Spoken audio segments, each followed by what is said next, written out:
Olá jovem, está começando mais um Falando de Parapente e hoje eu vou falar sobre produtos milagrosos que prometem recondicionar o parapente. O nome vai ficar mais curtinho que isso, mas é exatamente esse o assunto. Eu vou pedir para você se inscrever no canal, deixar um joinha, compartilhar esse vídeo, me seguir no Insta e a página Falando de Parapente. Também entra na loja do canal para ver as novidades.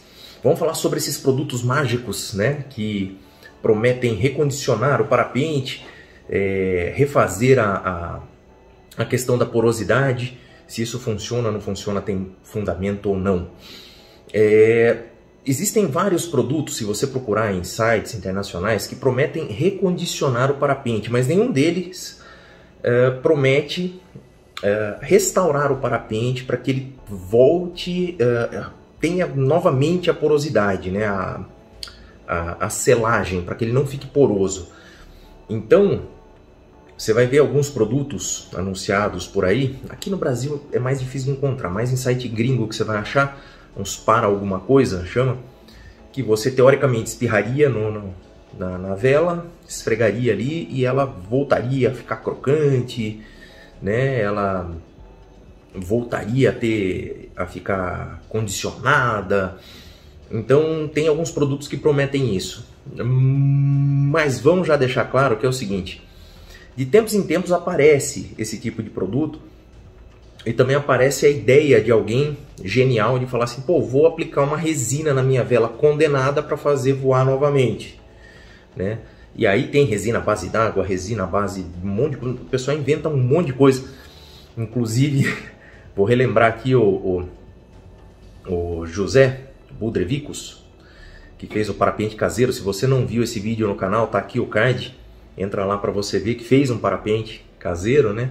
Ele selou o parapente dele com goma feita com polvilho azedo. Depois, no outro vídeo, que também eu vou deixar o card aqui, que é a continuidade, ele selou o parapente com uma resina à base d'água. Mas é um protótipo para brincar, tal, não é para voar, tá? Assiste lá os vídeos, você vai entender. Mas o lance é o seguinte: de tempos em tempos aparece alguém com essa ideia genial de querer recondicionar o parapente. Vamos entender o seguinte, né? Que o nylon do parapente, o nylon ripstop, são vários fabricantes que fazem, são vários modelos de tecido. Você tem ali Skytex, você tem Dominicio, você tem Gelvinor, você tem o Porsche, né? O nylon Porsche. Tem vários nomes, né? Esses tecidos, mas são nylons ripstop e são resinados. Alguns dessas resinas, né, são aplicadas por imersão e algumas são por jateamento. Mas o importante é dizer que são camadas muito finas e elas são aplicadas na fabricação do tecido, e ali existe um controle de qualidade que mantém, que garante que aquilo ali segue um padrão, né? Então, qualquer coisa que você pense em fazer depois disso, muito provavelmente não vai ter um padrão e não vai ter a qualidade de um tecido que foi feito, né, em uma fábrica com parâmetros de padronização e de qualidade. Então aí você já percebe que não é uma ideia muito boa você tentar recuperar alguma coisa que já estaria teoricamente condenado, né? Entra mais um problema em tudo isso, que é o seguinte: o parapente, quando ele apresenta porosidade, é porque outros componentes, né, isso sugere que houve um desgaste do material, vamos dizer assim, uma fadiga do material.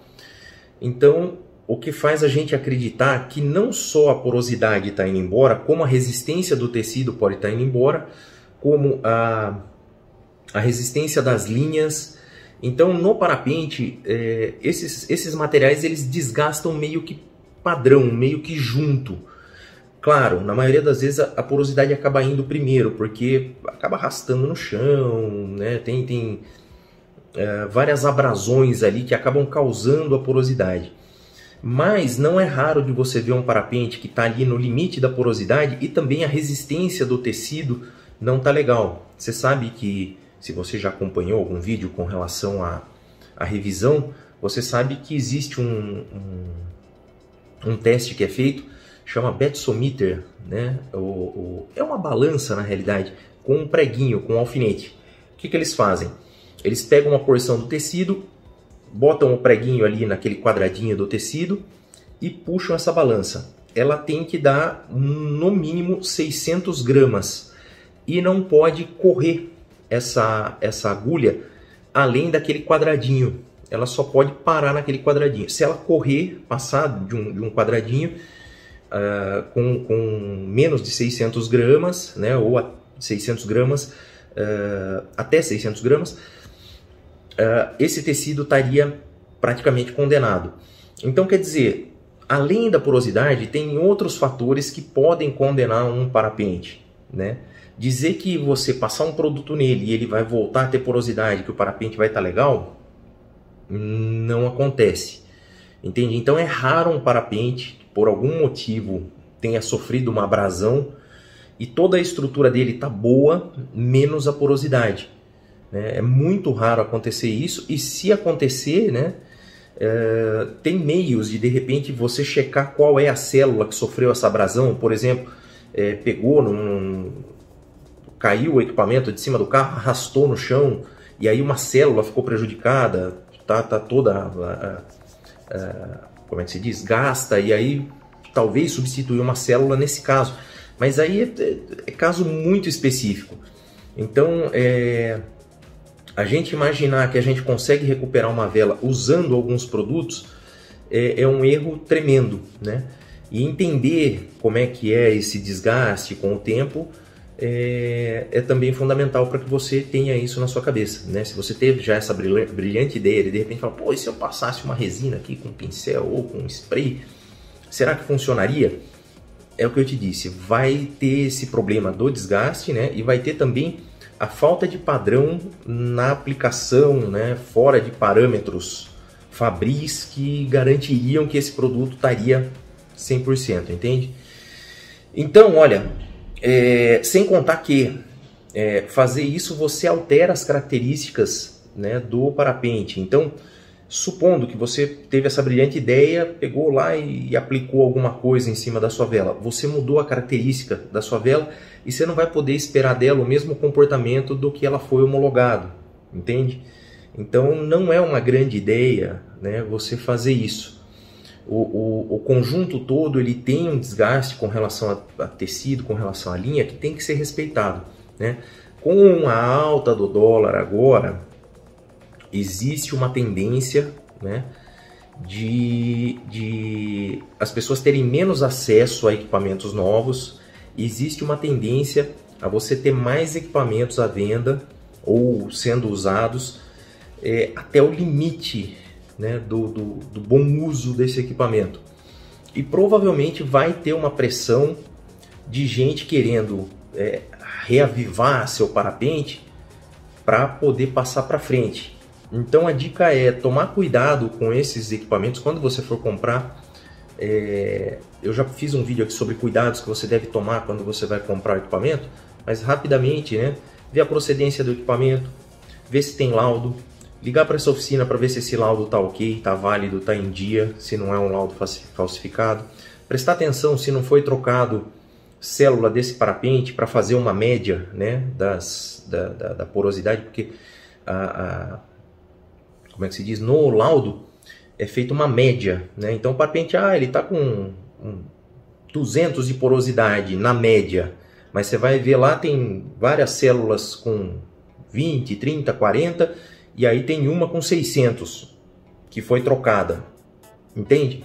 Então não está, né, com 200 de média, ele está bem baixo, só que tem uma célula trocada. Então fica atento a essas coisas, porque anda acontecendo, tá certo?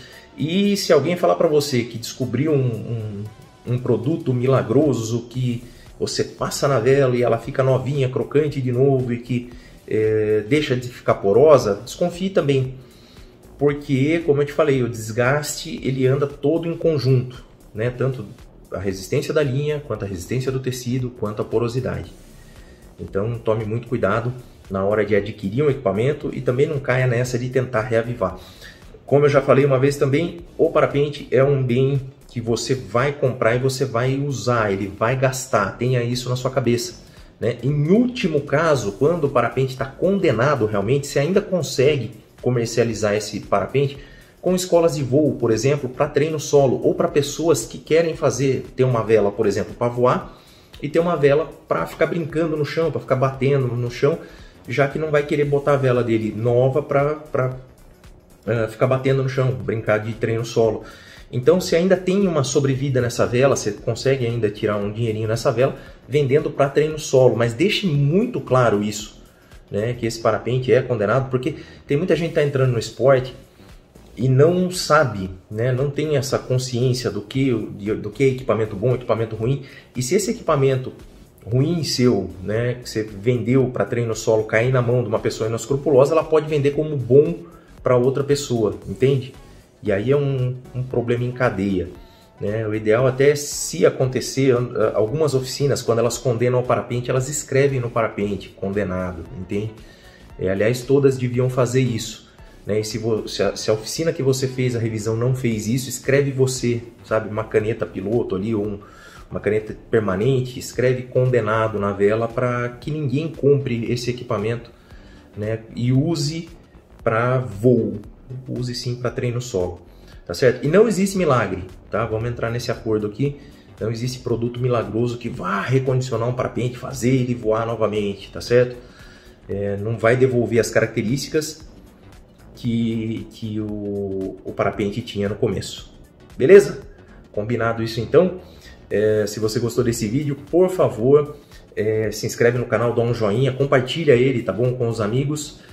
Me segue no Insta e a página Falando de Parapente. Também entra na loja do canal para ver as novidades. Eu vou ficando por aqui e eu volto depois então falando de parapente. Valeu!